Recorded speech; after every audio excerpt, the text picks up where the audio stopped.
Om Ajnanatimirandhasya Jnananjanishalaakaya Chakshurunmilitam Yena Tasmai Shri Gurave Namaha. Nama Om Vishnupadaya Krishna Presthaya Bhutale Srimate Bhaktivedanta Swamin Nitinamine Namaste Saraswate Deve Gauravani Pracharine Nirvishesha Shunyavadi Paschatya Deshatarine Jaya Shri Krishna Chaitanya Prabhu Nityananda Shri Advaita Gadadhara Srivasadi Gaura Bhakta Vrinda Hare Krishna Krishna Krishna Hare Hare Hare Rama Rama Rama Hare Hare.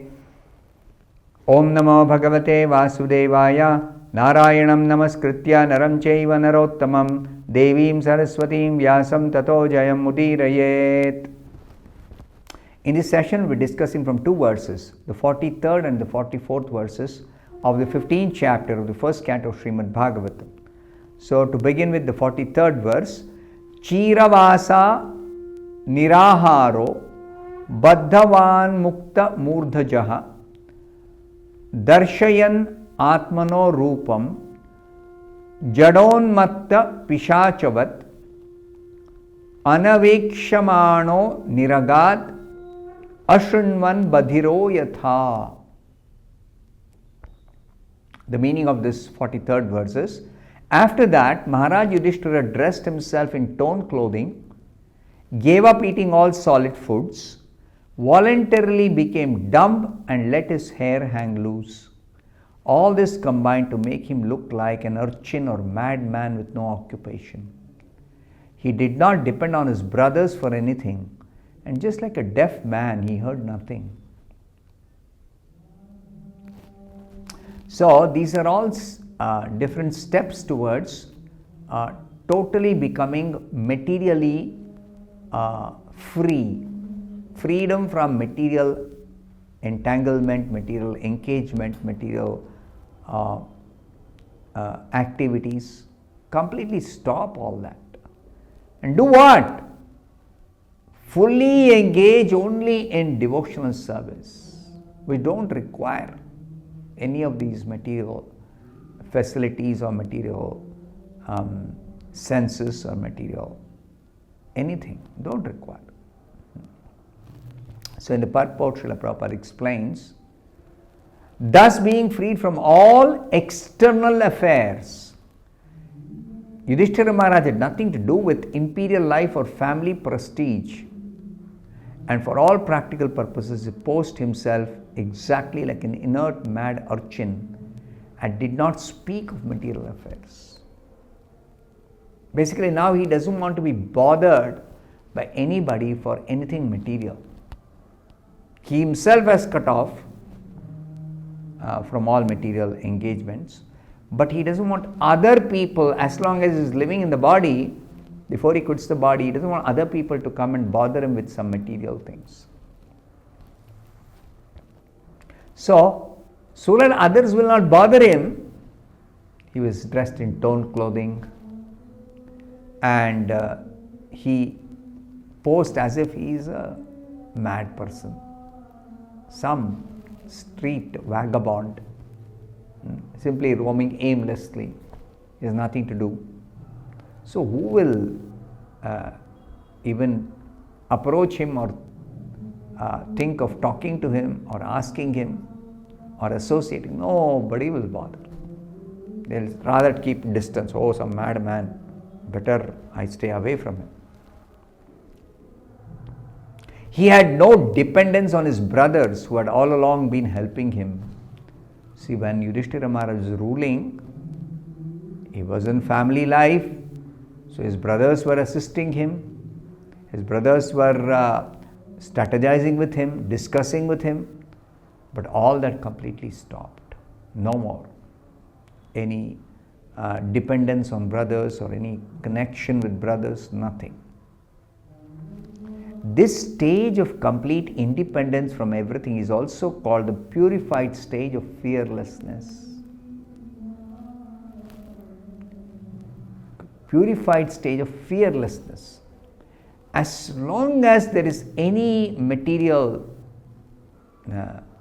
relationship or material connection, always there is the factor of fear.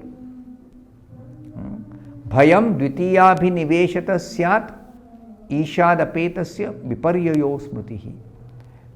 Fear in this material world is only due to the material existence.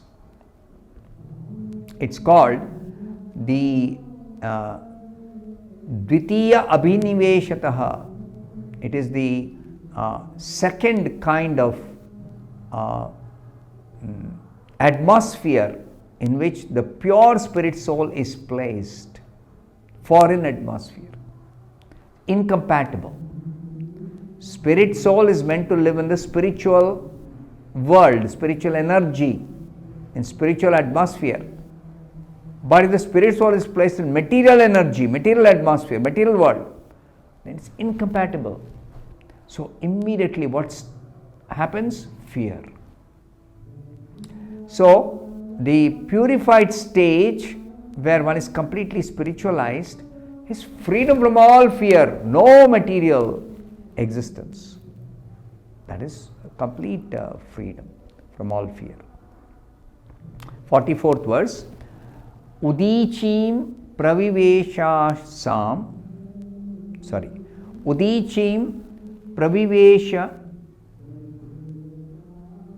asham gatapurvam mahatmabhi hridi brahma param dhyayan navarteta yato gataha. The 44th verse translation is as follows. He then started towards the north, treading the path accepted by his forefathers and great men, to devote himself completely to the thought of the Supreme Personality of Godhead. And he lived in that way wherever he went.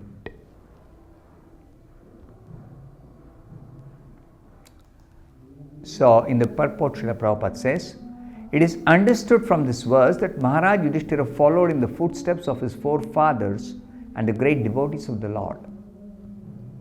We had discussed many times before that the system of Varnashrama Dharma, as it was strictly followed by the inhabitants of the world, specifically by those who inhabited the Arya-Varta province of the world, emphasizes the importance of leaving all household connections at a certain stage of life.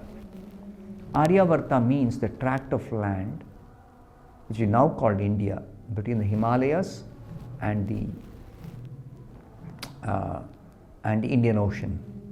This tract of land, India, what we now call India. So this is Arya-Varta, and people who live in this place, their culture was in the past to leave all household connections at a certain stage of life to completely free oneself from material entanglement, prepare oneself for going back to Godhead.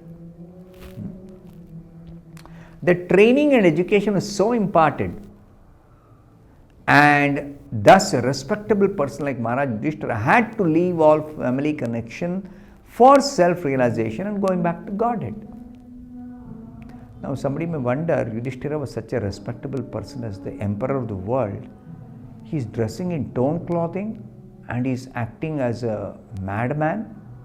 So what's gone wrong with this person? Why is he doing that? If somebody recognizes him, oh, he is the same person who was the emperor. Now he is like a mad urchin. What has happened to him? Something has gone wrong with his mind. He's become deranged, mentally deranged? No. It is necessary for becoming free from all material entanglement. For self-realization, for going back to Godhead, this is a necessary step. So, Srila Prabhupada further explains the culture, the Vedic culture. No king or respectable gentleman would continue family life till the end. Till the end means till death comes. No respectable person will continue to live in the family atmosphere, because that was considered suicidal and against the interest of the perfection of human life. And the Bhagavatam describes, and even the other Upanishads describe, If a human being, having got the human form of body, does not prepare himself for ultimate liberation, then he is committing suicide. He is losing the opportunity, valuable opportunity in human form of life to free himself from material entanglement. So therefore it is considered suicide. In order to be free from all family encumbrances and devote oneself 100% in the devotional service of Lord Krishna, this system is always recommended for everyone because it is the path of authority. See, it is different stages of spiritual development: brahmacharya, grihastha, vanaprastha, sannyas. Now, brahmacharya is a student life, and grihastha is the householder life. Now, after this householder life, before death comes vanaprastha, freeing oneself from all material responsibilities and duties and going away from family comforts, separating oneself from all family comforts and family life, so that one can completely devote oneself fully for devotional service of the Supreme Lord. Complete engagement.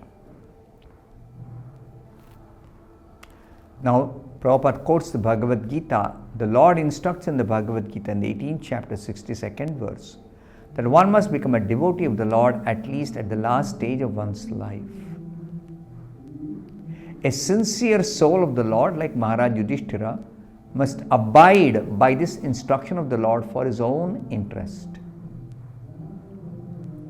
Now, earlier it was described, Yudhishthira Maharaj also turned towards the instructions of the Bhagavad Gita, which Krishna instructed not only Arjuna but the whole world. So Yudhishthira Maharaj also turned towards the Bhagavad Gita instructions of the Supreme Lord, in which it is said that at least the last stage of one's life, one must become a devotee of the Lord. Of course, Yudhishthira Maharaj was the devotee all through. But to set an example, he is teaching how one must renounce all material attachments and become devoted to devotional service of Krishna. The specific words Brahma Param indicate Lord Sri Krishna. In this verse, Hridi Brahma Param Dhyayan, he is meditating completely or thinking completely of Brahma Param. What does this Brahma Param mean? Prabhupada says it specifically means Lord Krishna. Now this is corroborated in the Bhagavad Gita 10.13. When Arjuna, with reference to great authorities like Asita, Devala, Narada and Vyasa says, Krishna is Parabrahman or Brahma Param. What does Arjuna say in the Bhagavad Gita? Param Brahma, Param Dhama, Pavitram, Paramam Bhavan. Krishna, you are the Param Brahma. You are the Brahma Param. And Arjuna is telling, it's not just that I am declaring, because somebody may think, oh, Arjuna is Krishna's friend, so he will glorify Krishna, he will flatter Krishna, he will eulogize Krishna. No. Arjuna says, Ahustvam Rashaya Sarve Devarshi Naradas Tatha Asito Devalo Vyasa Swayam Chaiva Bravishime. Arjuna is saying, not only I am declaring that you are Parabrahman, it is also described by Devarshi Narada. He is one of the greatest authorities in the ancient times, in the Vedic times. He declares Krishna is the Supreme Brahman. And Asita, Devala, Vyasa, all the great sages who are Vedic authorities, they all declare Krishna to be the Supreme Brahman. Thus Maharaj Yudhishthira, while leaving home for the north, constantly remembered Lord Sri Krishna within himself, following in the footsteps of his forefathers as well as the great devotees of all times. So he absorbed his mind completely in thinking only of Krishna, and that's what Krishna says in Bhagavad Gita, Man Mana, always think of me.